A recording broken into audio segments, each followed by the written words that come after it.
Исәнмесез, эфирда яңалыклар чыгарылышы, студияда Лилия Гатина, алга таба кайбер темалар турында. Бүкеләр һәм узакка сузылган ремонт. Татарстан Республикасы транспорт һәм юл хуҗалыгы министры Чаллыдан чыгу юлында булган күпердә булды. Вәгъдә ителгәнне 10 ел көтәргәме? Подсолнух бистәсендә яшәүчеләр көз башына тапшырылырга тиешле юлны алмаганнар.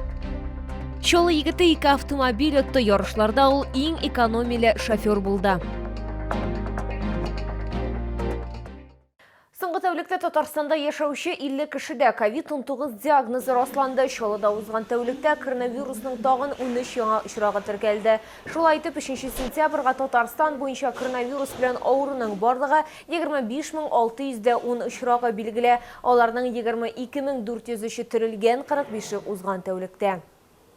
Татарстанга Ультрикс квадри гриппының беренче вакцинасы килде. Әлегә аны республика сырхауханәләре буенча алып киләләр. Республиканың кайбер сырхауханәләрендә гриппка каршы вакцинация дүшәмбе көнне үк башланачак. Безнең шәһәрдә балалар һәм уллар сырхауханәләренә кичә 30 000 доза күләмендә вакцина тараттылар. Вакцинация төгәле башлануны турында соңрак билгеле булачак. Бу вакцина 6 айдан йөкле 60 яшькә кадәрге кешеләр өчен билгеләнгән. Вакцинага аллергик реакцияләр, тавык аксымына, ОРВига һәм хроник авыруларның кискенләшүенә 6 айга кадәрге балаларга яшенә каршы килә.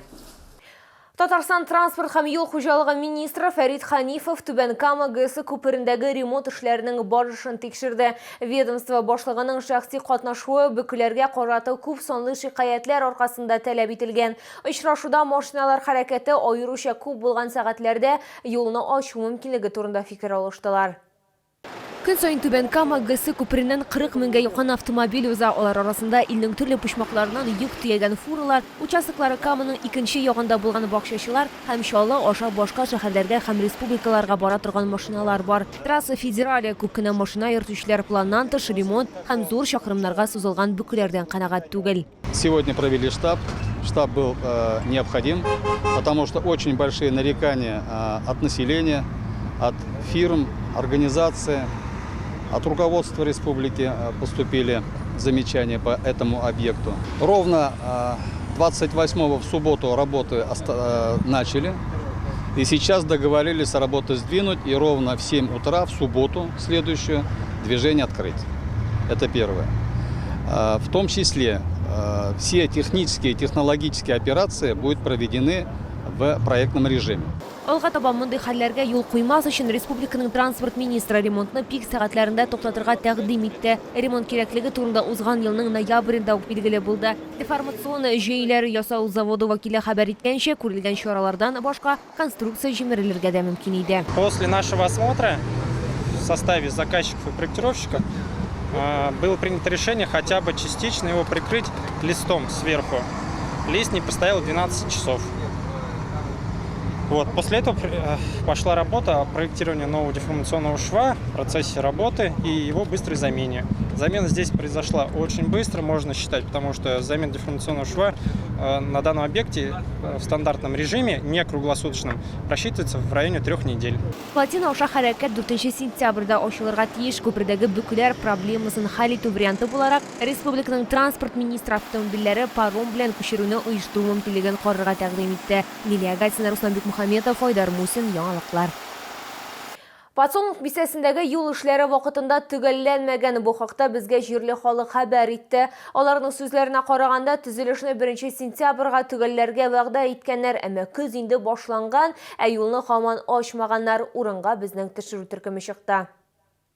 Күп авылы гаиләләргә җирне Подсолнух бистәсендә бирү 10 ел элек башланган иде. Ул чакта монда берни дә юк иде. Шул вакыттан бирле хәл әллә ни үзгәрмәгән. Мәктәпләр дә, балалар бакчалары да, юллар да юк. Җирле халык төрле инстанцияләргә мөрәҗәгать итеп, су ташатып, урамда юл төзүгә ирешә алган. Эшләр узган ел башланды, әмма вакыт тукталып торды. Тукай районы хакимияте көз башына хәрәкәтне башлап җибәрергә вәгъдә итте. Тик бу алай тиз генә булырга күренми. Суд отложил строительство до 1 сентября. Вот почему сроки эти были указаны администрацией, однако и эти сроки в том числе нарушены. Но первое, самое это необходимое, конечно, вот это закончить до конца, так сказать, до грязи, можно сказать, вот эту дорогу. Быйыл чыннан да асфальтның түбән катламын җәюне төгәлләү, юл билгеләре кую планлаштырыла дип ышандырды подрядчы. На данном этапе, значит, ведутся работы по устройству нижнего слоя покрытия. То есть осталось уложить 500 метров нижнего слоя покрытия асфальта, чтобы соединиться с улицей Промышленной. Дальше будут проводиться работы по обустройству обочины, устройству примыканий на данной улице. Завершение работ, предусмотренное контрактом, ведутся 22 года, октябрь месяц. Тукай районы администрациясе пассажир транспорты хәрәкәтен башлап җибәрергә тели, бу исә халыкка шәһәргә барырга, балаларны мәктәпләргә һәм балалар бакчаларына җибәрергә мөмкинлек бирәчәк. Аны атна ахырына ук ачырга планлаштыралар. Лилия Гатина, Валерия Новожилова, Айдар Мусин, яңалыклар.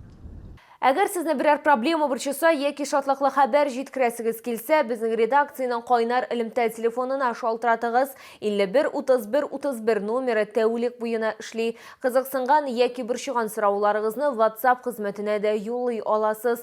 Фотосурәтләрегезне һәм видеоларыгызны 89-311-31-31 телефоны буенча көтеп калабыз. Бәлки нәкъ киләсе чыгарылышта сезнең мәсьәлә хәл ителер.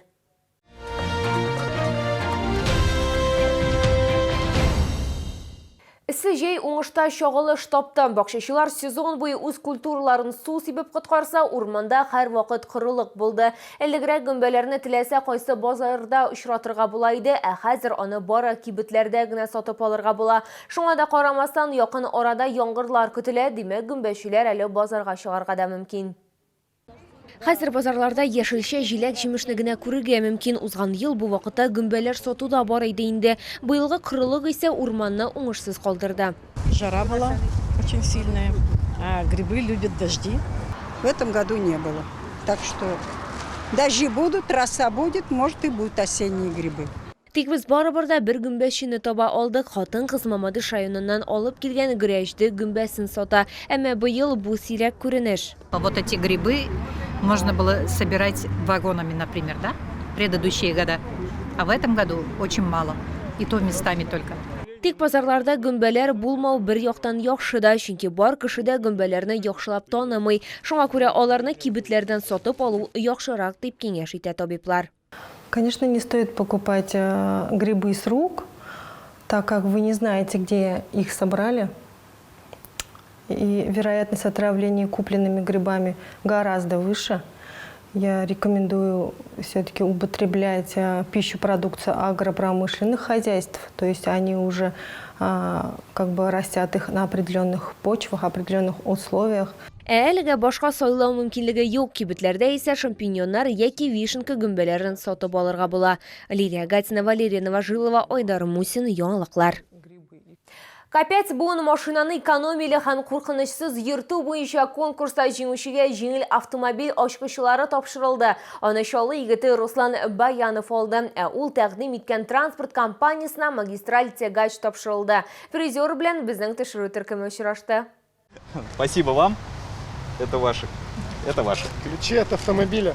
Ярышларда төрле төбәкләрдән 26 Россия транспорт компаниясыннан машина йөртүчеләр катнашты. Конкурска Чаллы егете Руслан Баянов ныклап әзерләнгән автомобильне җентекләп өйрәнгән. Ул тәҗрибәле шофер, тягач белән өстә идарә итә. Әмма ярыш алдыннан барыбер дулкынлануын белдерә. Юксыз төннәр, шикләнүләр, күп төрле уй-фикерләр булар. Барысы да аңа бәйгедә катнашырга һәм җиңәргә комачауламаган.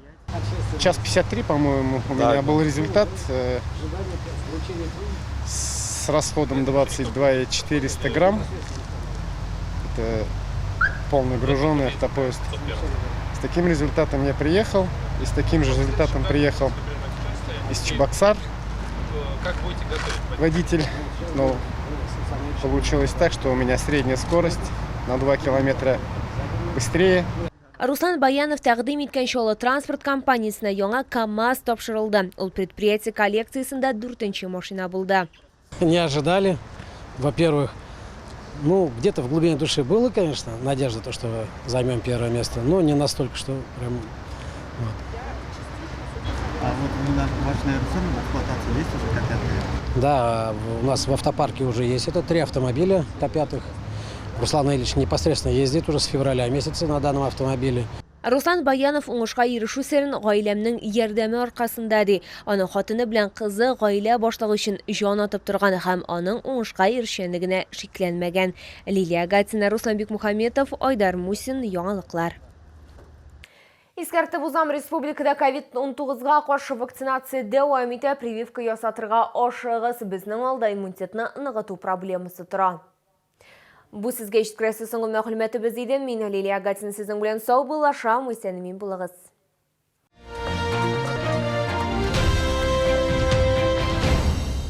С 6 по 11 сентября долгожданная продажа рыбных деликатесов прямо с Камчатки. Свежий улов, чавыча, красная икра, белорыбица. Все от производителя. ТЦ Грин, первый этаж.